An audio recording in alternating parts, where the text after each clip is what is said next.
So let me go ahead and introduce Jessica. Jessica is a certified holistic health coach, and she's the owner of Super Fresh Organic Cafe in Brattleboro, Vermont. And she's a client of mine, and I have learned so much from you, Jessica. It has been so amazing, the transformation I've had in my life with my diet and getting to know you. And basically why we're here is because I suffer from seasonal affective disorder, and it really affects me as a busy mom and entrepreneur. When I'm trying to get stuff done, the fatigue sometimes just stops me in my tracks. So I wanted to really focus today on how to just overcome some of that through superfoods and natural foods. Mm-hmm. And so today, that's what we're going to talk about. So let me just introduce myself for anybody who might be showing up to this. My name is Deshae Peacock, and I'm a lifestylist and business coach. My business is called Sweet Spot Style, and I help creative entrepreneurs get into their sweet spot in their business, in their career, and in their homes.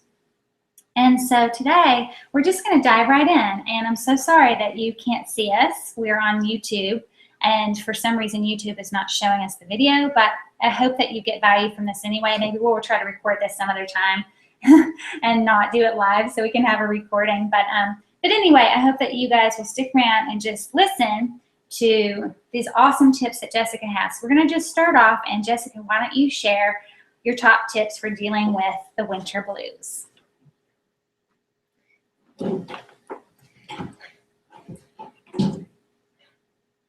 So what's your favorite thing? Like if I came into the cafe and I was like, okay, Jessica, I have seasonal affective disorder and fatigue. What would you recommend for me? That's always a little bit of a tough one because I want to know more about what's going on with each person individually, but in the cafe setting, I would probably recommend one of our superfood elixirs, like our Shilajit latte or the golden milk or green juice, all being very different things, but doing a very similar thing for your body. Mm-hmm. So tell me more about some of the things that you just mentioned. So what's Shilajit, for example? Shilajit is an adaptogenic mineral extract from the Himalayas. It's used in Ayurvedic healing. It's known as the destroyer of weaknesses, and when used in conjunction with other Ayurvedic herbs, such as holy basil and ashwagandha, it amplifies all of the medicinal benefits of those. And it's just really yummy. And you can take just a really teeny tiny bit of an extract powder and put that into a drink and add loads of different superfoods, any sweetener you want or not. You could use stevia, xylitol, honey, maple syrup. We usually go with honey or maple syrup for our drinks. And then I would add a coconut milk or hemp milk, but you could use any type of nut seed or dairy milk if that's where you're going, and make a really yummy drink with that. That sounds really good, and I've had that actually, so I know how good it is.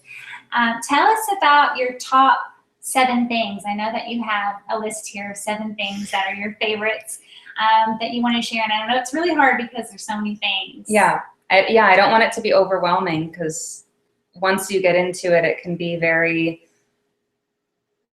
I find it very easy, but I know that I've been doing this for so long and it took me so many years to get to where I am, and I'm still learning every day, and I'm always going with what my body wants in each moment. So one of my top things, especially this time of year, but I use it every day of the year, are medicinal mushrooms.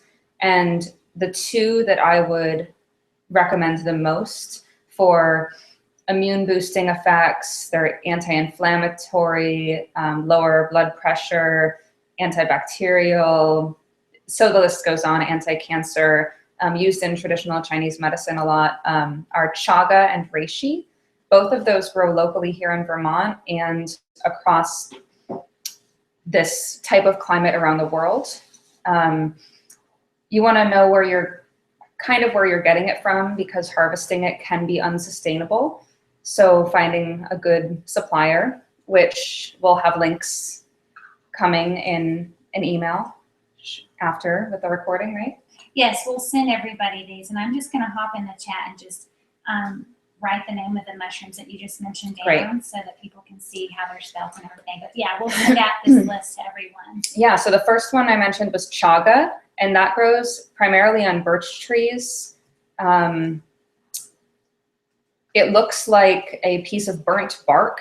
It's really beautiful. And both of these mushrooms are not edible in the sense that you wouldn't take it and cook it like you do a shiitake or portobello, which are also medicinal in their own ways.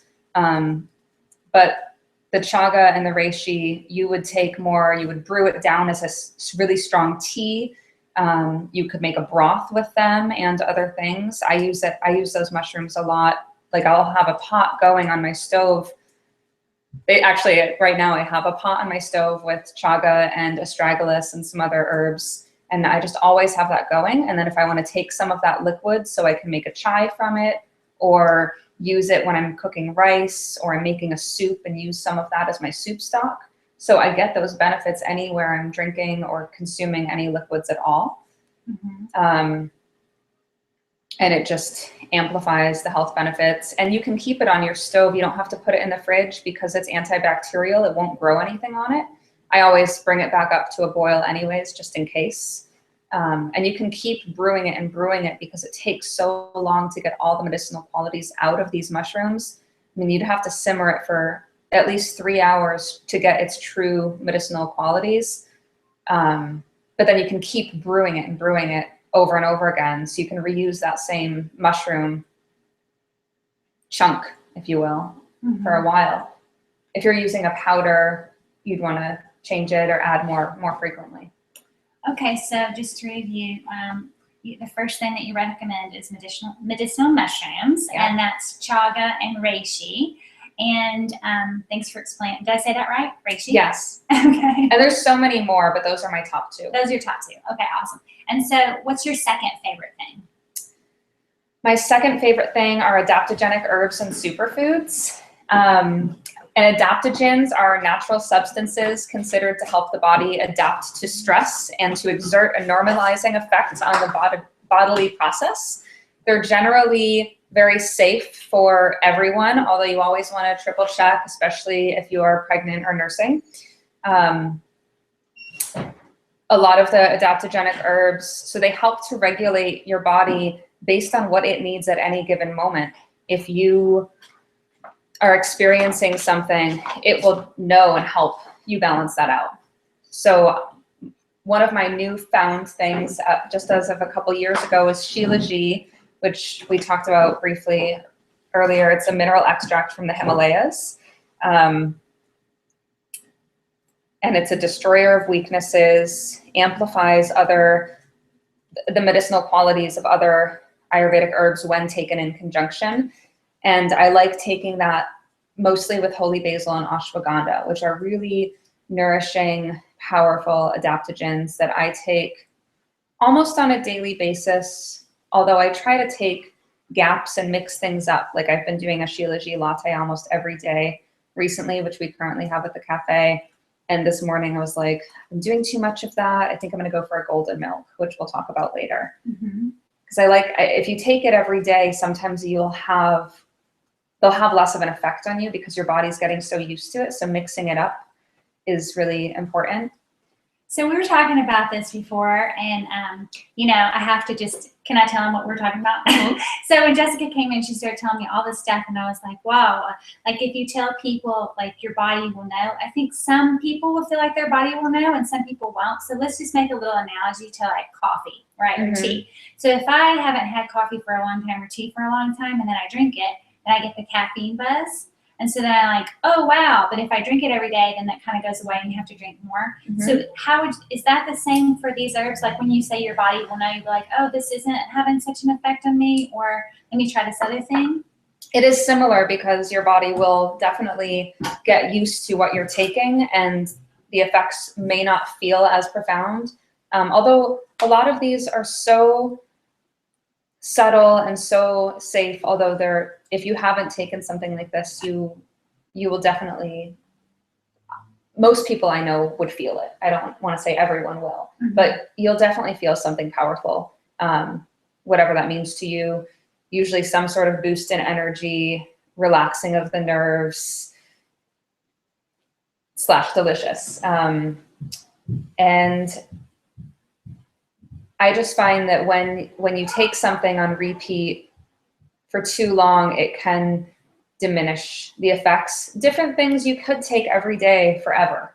I mean, chaga, I've never heard of anyone who's taken too much chaga. I know people who have severe cancer who take extremely high doses of tinctures and creams and teas and all forms that they can get. They're just pumping it. Yeah.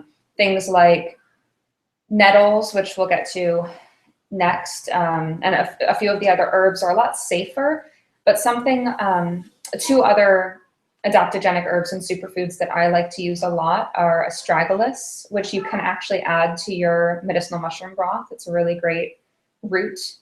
So that was astragalus, which Deshay put in the comments. And also maca. Maca is a root from the Peruvian Andes, and it is an extremely powerful medicine, very adaptogenic, energetically boosting. And that one specifically, maca, if you take it too much, can actually, I don't know if it will have a negative effect on your body, but if you want to take a break. So sometimes I'm like maca, maca, maca every day forever. And then I try to take like a week without it. So I try to do like, if I'm doing something every day, I take a break from it. And that part of that came up because it's something I just learned in my process. And also I learned in my process because I actually developed food allergies from consuming something. I mean, these aren't foods, but they could have a similar effect. I was consuming, when I cut out dairy from my diet, I started consuming soy in every aspect of the word soy: tempeh, tofu, edamame, milk, yogurt, any form I could get, not really intentionally, and I developed a severe allergy to it. And that can happen at any time in life. If you overconsume of something, you can develop allergies or intolerances or adverse effects from that. So I try to be really careful. That makes sense. So what's your third tip?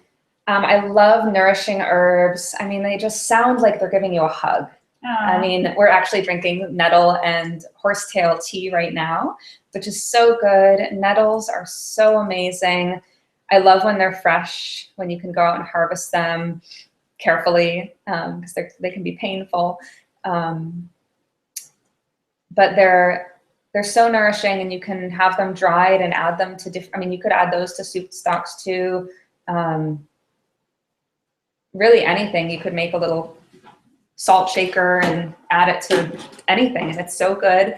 And I love nettles so much. It's one of my go-tos. Oat straw and red clover blossoms are two others that I really love, as well as horsetail, which I mentioned. So maybe you can add that in the comments. So those are just really, they are what the name is. They're nourishing herbs that just, they tonify the body and help regulate your system and take care of you. They're like being taken care of by grandma when you have a cold. I love that. And so, yeah, right now we're drinking the nettles and oat straw. No, Horsetail. Horsetail. Yeah. And yeah, so those also have some cleansing properties, right? Cleansing and helping the nervous system regulate. Is that right? Yeah, I like that for that. Okay, so, and those are good to have in a tea, but you said you can also put them in a shaker and like shake them on your food? Or? I would say nettles. The others nettles. I probably wouldn't do that with, but nettles are so delicious that I could see somebody making like a gamasio, like sesame seed, sea salt thing with them, or just like dried nettles, pulverized and added to rice or whatever you're eating. Okay. I know, like they sell those seaweed shakers, like kelp flakes and things. Okay, so you can do that with nettles. I didn't know. Yeah. So, okay, awesome. What's your fourth thing? My fourth thing is a specific thing by itself instead of a group. It's actually just turmeric. And I always consume turmeric with black pepper and some form of fat. consuming turmeric with black pepper increases its bioavailability by 2,000 times. Wow. Yeah. So if you're just taking turmeric without black pepper, your body's it'll receive some benefits for sure, but imagine how much of that you would have to take versus if you just add a pinch of black pepper. So if I'm making rice or a different veggie saute or anything I'm doing, I usually put turmeric on almost anything I cook, and I'll put turmeric on and always a pinch of pepper. And then normally when I'm cooking something like that, it has some coconut oil or olive oil in there. One of my favorite go-tos that I had this morning was the golden milk, and we make that at the cafe. We just take turmeric powder with a little bit of black pepper and water and cook it down on the stove. You could use a double boiler, but we don't. We just wash it on a low heat and stir it until it makes a paste. And then I use a half to 1 teaspoon of that paste in a 12 to 16 ounce glass of tea. And some of that tea will have coconut or hemp milk. You could add coconut oil for some added fat and benefits. And when you add coconut oil to hot drinks, it gives them, especially if you have a blender, it gives them this really nice, frothy, thick, luxurious, smooth taste. Like a latte. Yeah, definitely.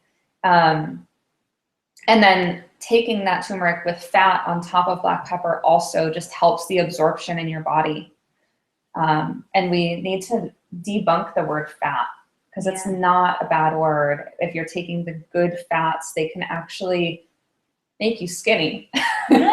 Yeah, I mean, coconut oil is proven to be so beneficial to the body that it does the opposite of what people think the word fat would do. It's like, oh, I'm consuming fat means I'm going to become fat. Yeah. That's not what it means. Wow. But that's another webinar. That's another webinar. Okay, everybody just if you're worried about your weight or not worried about your weight. We'll have one just on coconut. Just have or some fats. Coconut fat. Okay.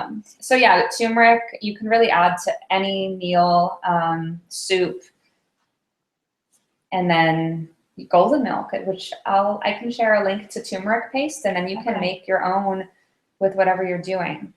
And so these first 4 points, before we get into the next 3, which you wouldn't really do this with, all of them, I primarily consume them other than adding turmeric to my food or using the mushroom broth when I'm cooking.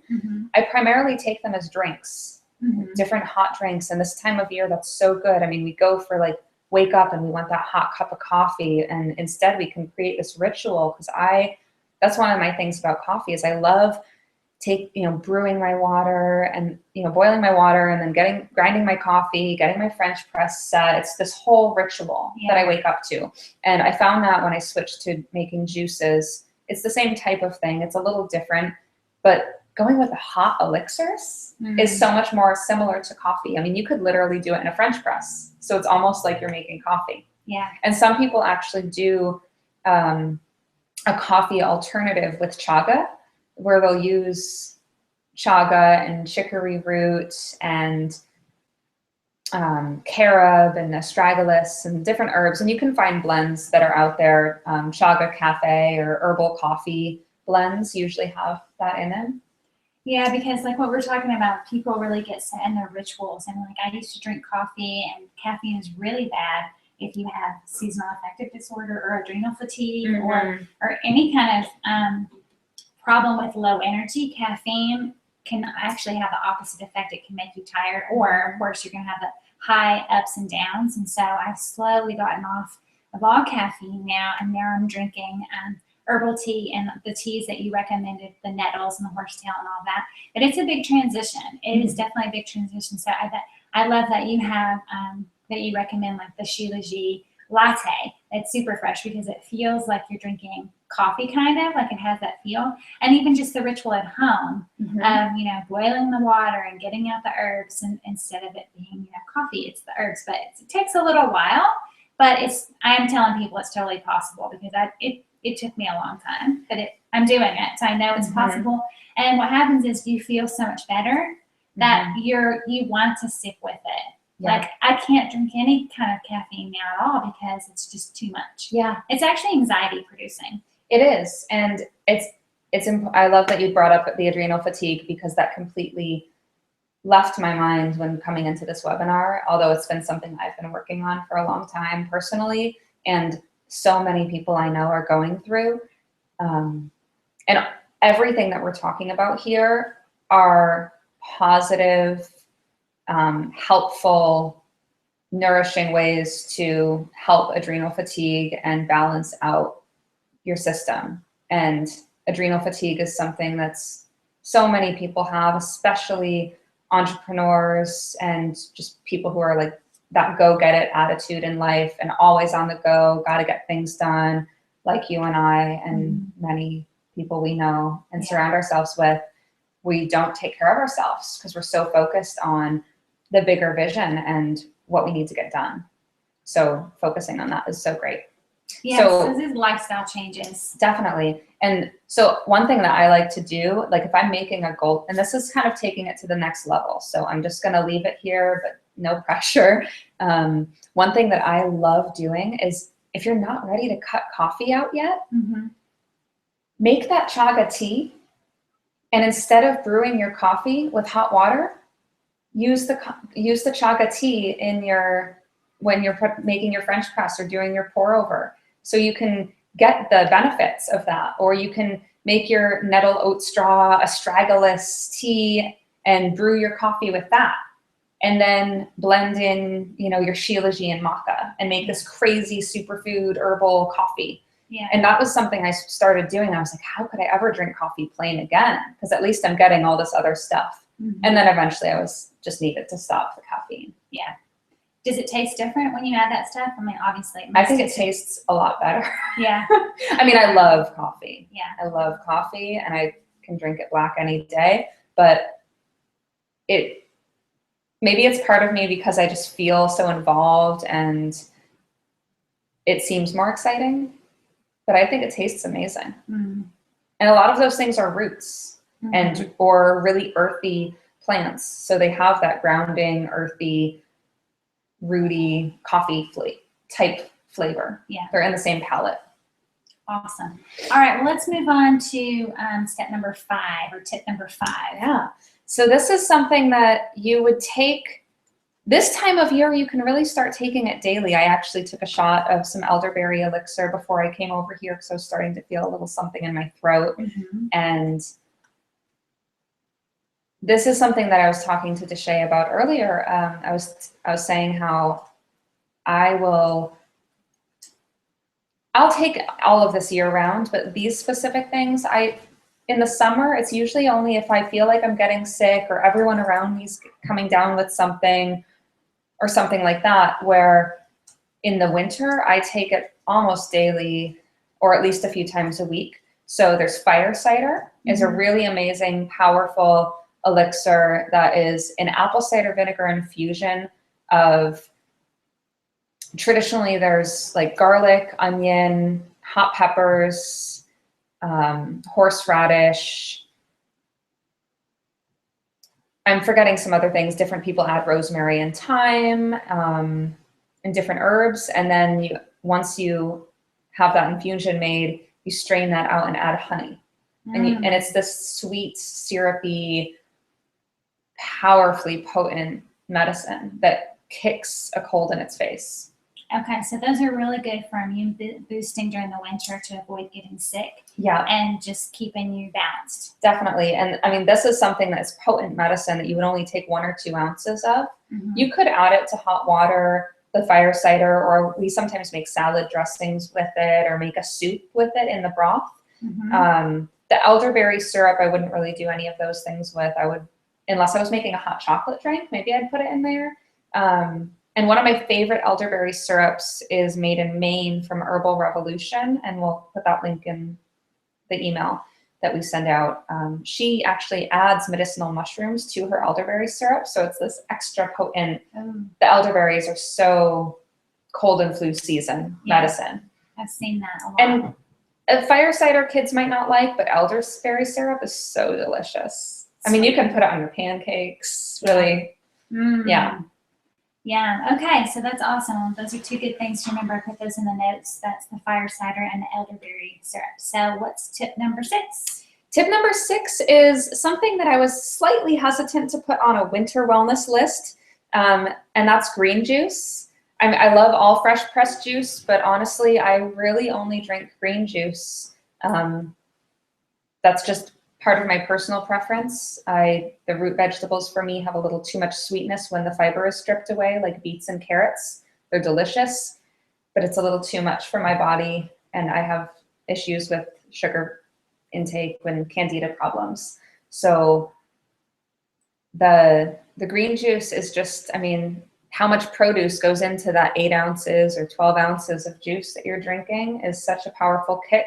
And in the winter, we can really use that fresh produce. Although I really tend to drink a lot less juice in the winter and go more for these hot elixirs. Mm-hmm. So I have it on the list because I just think it's a part of my year-round diet and lifestyle. Yeah. But it's also something that I would never recommend a juice fast in the winter. Okay. It's too cold for your body. You need that warming, nourishing. You could drink juice and you could do a cleanse, but I would say you should do a nourishing cleanse that has hot drinks and soups and kitchery and warming foods. Yeah. Warming foods. Yeah. That makes a lot of sense. So green juice is good year-round. So keep drinking it if you want to during the winter as well, but don't go on a big juice fast in the winter. Or if you do, make sure you're working with someone closely and listening to your body. And I've actually seen people that by day 2 or 3, they're like their lips are turning blue and they're just like getting cold, and it's actually making them more sick. Yeah, it's not good.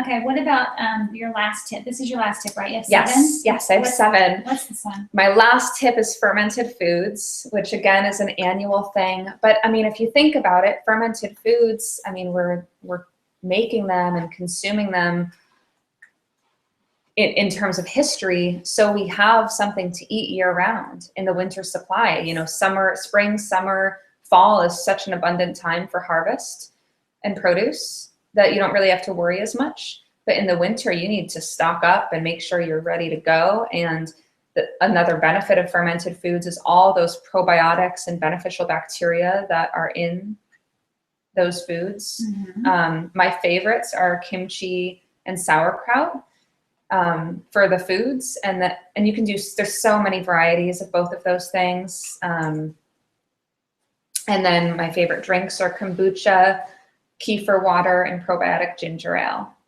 And all of these are so immune boosting just in the fact that they're filled with so many amazing probiotics and beneficial bacteria for your gut flora. And the root of all sickness in general is an imbalanced gut. So balancing out your gut flora is one of the most important things we can do. Mm-hmm. And do you think that also helps with the low energy in the winter? Do you think that? Yes. Yeah. Definitely. I mean, fermented foods are such a powerhouse of fresh nutrition. A little bit goes a long way. I mean, I made a quesadilla this morning that had sauerkraut in it and some local wild hen of the woods mushrooms. And you can add it to different bowls if you're making a rice dish, or I make kimchi fried rice, which is really good. There's so much you can do with it, and we'll give some tips and pointers, but I just love adding it to anything. Yeah. Especially kimchi and brown rice. And it has a special taste to it. You have to get used to it. It does. It definitely does. And different kimchis are spicier than others. But if you're going to go for a fermented food or beverage that you could consume literally daily and most everyone's palate agrees with, is kombucha. You have to find a brand. I think the GT Synergy brand, which we'll include in the email, that is probably the most easy for the palate. And you can find it, I believe, in any food co-op or health food store, Whole Foods across the country. I've never not seen it. Yeah, I've seen it. I've seen it everywhere too. Yeah. And go for the one, like I started with cranberry or gingerberry, something that, go for a flavor that seems more, like the cranberry has such a tart, potent flavor on its own. that it kind of balanced out the kombucha when I first started. Mm-hmm. And now I just drink plain kombucha. I brew my own sometimes. Mm-hmm. And you develop a palate for it. And so tell us, where do you get these things? Like, can you get these things at your cafe or Definitely. I mean, local co-op? Where do you go to get these things? Yeah, well, I'm a little spoiled because I created a space where we make and serve every single thing that's on this list. So I can eat this at any time. Yeah. And anyone in Brattleboro can at Superfresh. And you can also find a lot of the things at your local co-ops, health food stores, Whole Foods, as well as Mountain Rose Herbs is a great resource for your herbs. And they have, I think, all of the superfoods except for Shilajit they'll have.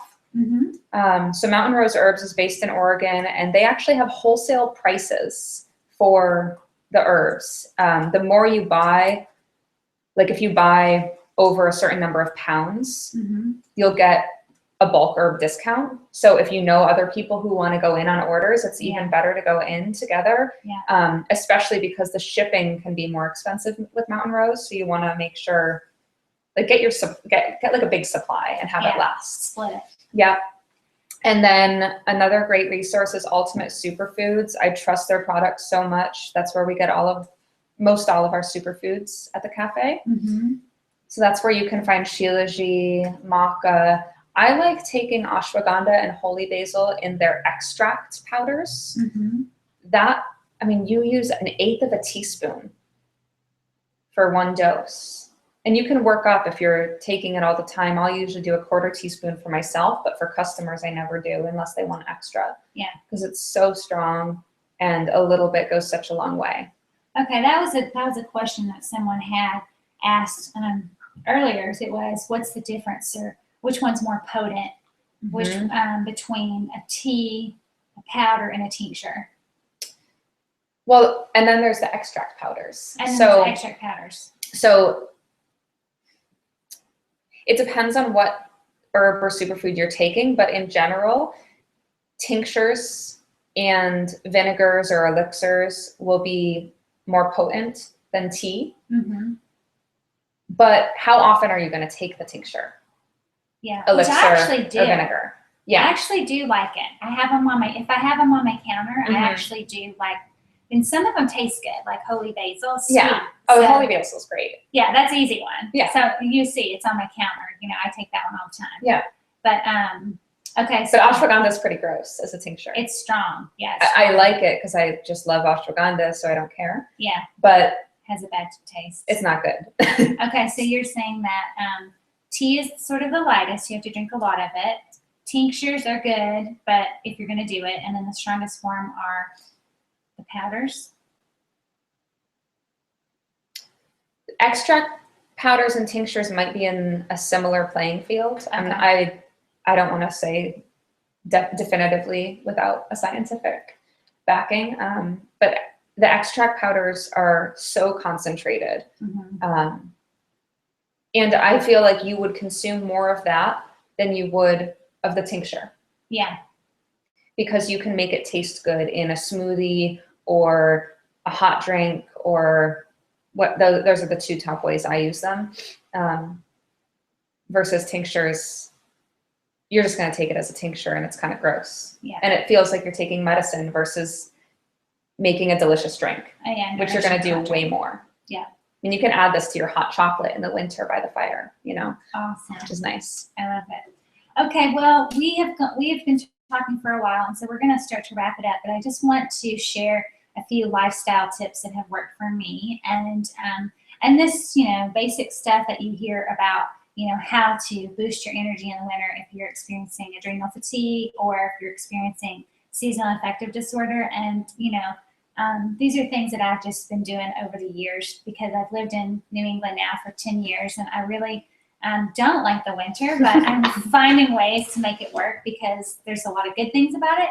So, and we're going to talk a little bit about mindset. Well, that's one of the things, is mindset. So it's like I could devote all of my time and energy to moving to a different place, which would be very disruptive to my family because everybody is happy here and I'm happy here too. I just don't like the winter. So one thing is to just change your mindset and, you know, either decide to move or decide to stay, but don't be in the middle because that's really a hard place to be in. Mm-hmm. So if you decide to stay, then the other things that are helpful is if you live in a really cold place or a gray place for a long time like we do here in Vermont, have your doctor check your vitamin D levels and your iron levels, because turns out both of mine were really low. And so I'm not a doctor and you're not a doctor, but I can tell you that from what I've read and what my doctor has told me, between like 2,000 and 4,000 milligrams of vitamin D. But she actually recommended I get my blood taken to see exactly where my levels were at. And I hate doing that, but I did it for that. And also your iron levels. And I think I take 10 milligrams or 20 milligrams, something like that. And with iron, the supplements are great, but I've actually recently been getting into different vinegars and tonics. So we actually have one at the cafe right now that we just got in from Herbal Revolution in Maine, which I mentioned earlier. She makes a mineral tonic that has alfalfa and kelp and nettles, and I think it has red clover blossoms and raspberry leaves, and it's all these iron-rich herbs and foods that are concentrated into a vinegar infusion and then added with honey, and they're so good. And so taking that is just basically the same as taking but it's actually from a whole food source versus buying a vitamin. And then the other thing you can do is make an iron syrup with different roots and herbs. That's awesome. I love that. I definitely want to do that. Yeah, and try they're that. so good. Do you just drink the vinegar straight, or do you mix it? I mean, we don't put vinegar in a Well, it's mixed with honey. So I've actually been enjoying them with sparkling water as like a little spritzer.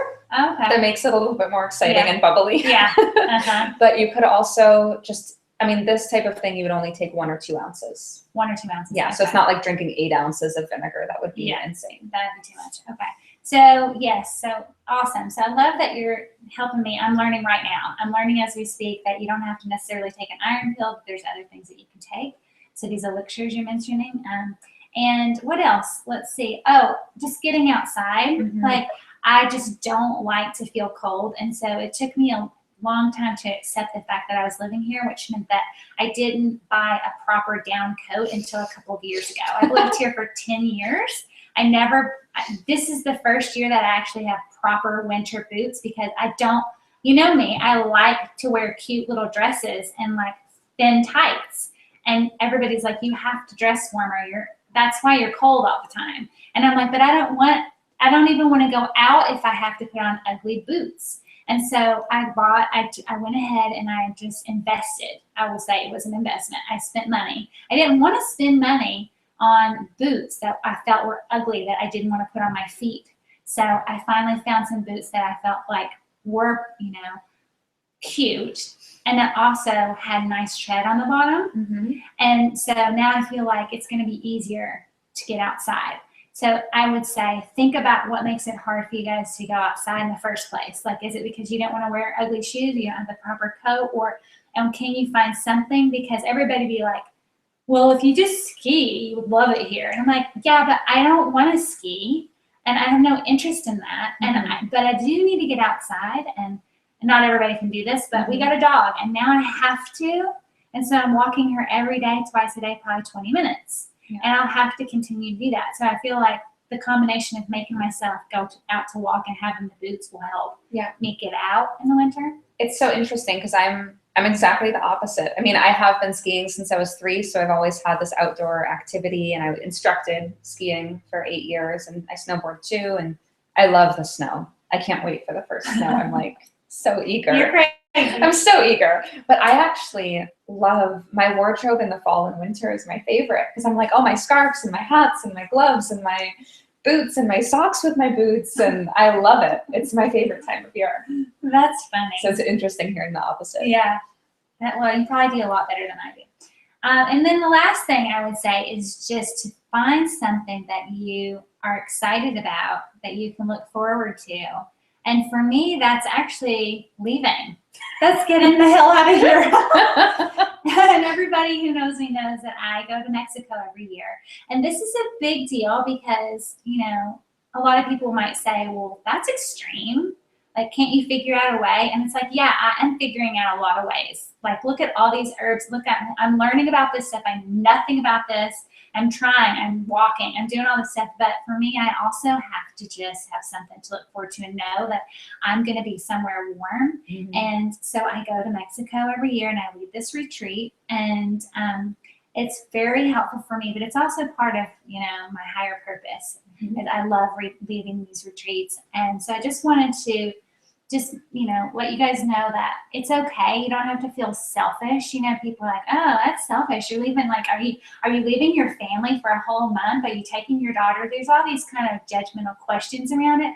And it's like, you know what? I've told my family that this is a compromise. Like, I'm staying in Vermont, which makes our whole family happy. And the thing that I need to sustain myself is that I need to be in the sun for a while, you know, and if you can't do a month, then a week.